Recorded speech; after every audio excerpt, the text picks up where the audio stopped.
నువ్వేమో ఒక పైశాచిక ఆనందంతో సాడిస్టిక్ ప్లెజర్తో నీళ్లు ఉండి నీళ్ళు ఎత్తక మా మీద కోపంతో ఇష్టం వచ్చినట్టుగా వ్యవహారాలు చేస్తూ ఉన్నావు.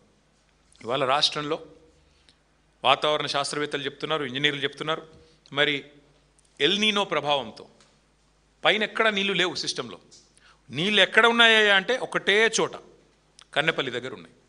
గోదావరిలో అక్కడ ప్రాణహిత నుంచి నీళ్ళు వస్తూనే ఉన్నాయి.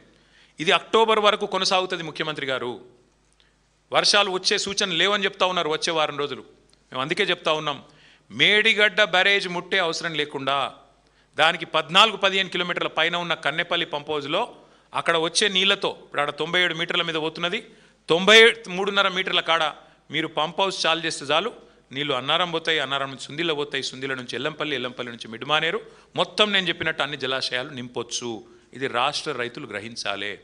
ఇది కాలం తెచ్చిన కరువు కాదు, ఇది కాంగ్రెస్ కక్షతోని మీ మీద రుద్దుతున్న కరువు అని రాష్ట్ర రైతన్నలు గుర్తించాలని చెప్పి నేను కోరుతా ఉన్నాను. ఒకవైపేమో రైతులు పంటలు కాపాడుకోవాలా, అప్పులు ఎట్లా తీర్చాలా అని తపన పడుతుంటే కాంగ్రెస్ మాత్రం రాజకీయ కక్షల సెటిల్మెంట్లో బిజీగా ఉన్నది. ఇవాళ ఒక్క మాట మేము రేవంత్ రెడ్డి గారిని స్పష్టంగా సూటిగా అడుగుతా ఉన్నాం. నువ్వు అన్నట్టు సరే ఒక్క నిమిషం నువ్వు చెప్పిన అబద్ధం నిజమే అనుకుందాం. కన్నపల్లి దగ్గర 1,00,000 క్యూసెక్కులు పోతున్నా నువ్వు లేవంటున్నావు, కనబడతలేదంటున్నావు, నిజమే అనుకుందాం. మరి కింద పట్టిసీమలో మోటార్ లాంచ్ చేసిండ్రు కదా, అదే గోదావరి నది మీద కింద ఆంధ్రాలో పట్టిసీమ లిఫ్ట్ ఇరిగేషన్ చాలు చేసిండ్రు కదా, కింద వాళ్ళు నీళ్ళు ఎత్తిపోసుకుంటున్నారు కదా, ఇది రైతులకు చూస్తలేరు అనుకుంటున్నావా? కింద ఆంధ్రప్రదేశ్ ప్రభుత్వానికి అదే గోదావరిలో నీళ్ళు ఎట్లు వస్తున్నాయి, పైన నువ్వు నీళ్లు లేవని అబద్ధం ఎట్లా చెప్తా ఉన్నావు? ఇది రైతులు కూడా గ్రహించాలి, రైతులు కూడా ఆలోచించాలని చెప్పి కూడా నేను కోరుతా ఉన్నాను. ఇవాళ రైతులకు అర్థమైంది కాబట్టి శాపనార్థాలు పెడుతున్నారు.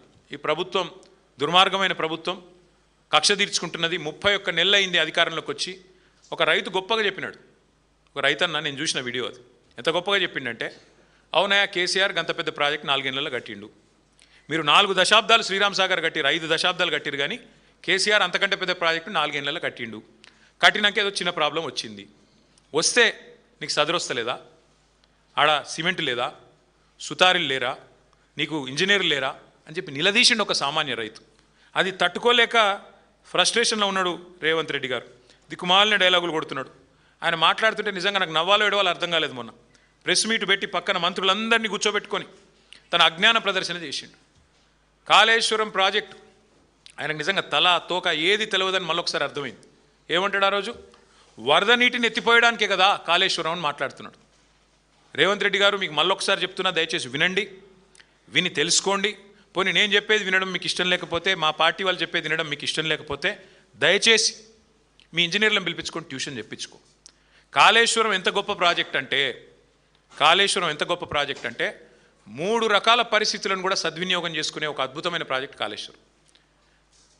ఎక్సెస్ రెయిన్ఫాల్ ఉంటే, నార్మల్ కంటే అధిక వర్షపాతం నమోదైతే, ఫ్లడ్ వస్తే శ్రీరామ్ సాగర్ నుంచే ఫ్లడ్ ఫ్లో కెనాల్ ద్వారా డైరెక్ట్గా మిడ్మానేరుకు వస్తాయి నీళ్లు. మిడ్మానేరు నుంచి గోదావరి నీళ్లను పైకి లిఫ్ట్ చేసుకోవచ్చు. సస్యశ్యామలంగా రాష్ట్రం మొత్తం ఉంటుంది.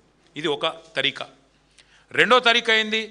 ఎక్సెస్ రెయిన్ఫాల్ కాకుండా నార్మల్ రెయిన్ఫాల్ ఉంటే, సాధారణ వర్షపాతం ఉంటే మీకు ఎస్ఆర్ఎస్పి నుండి కాకతీయ కాలువ ద్వారా ఇంకా కిందికి కడెం నుంచి కిందికి ఎల్లంపల్లికి నీళ్ళు వస్తాయి, అక్కడి నుంచి నీళ్ళు ఎత్తిపోసుకోవచ్చు.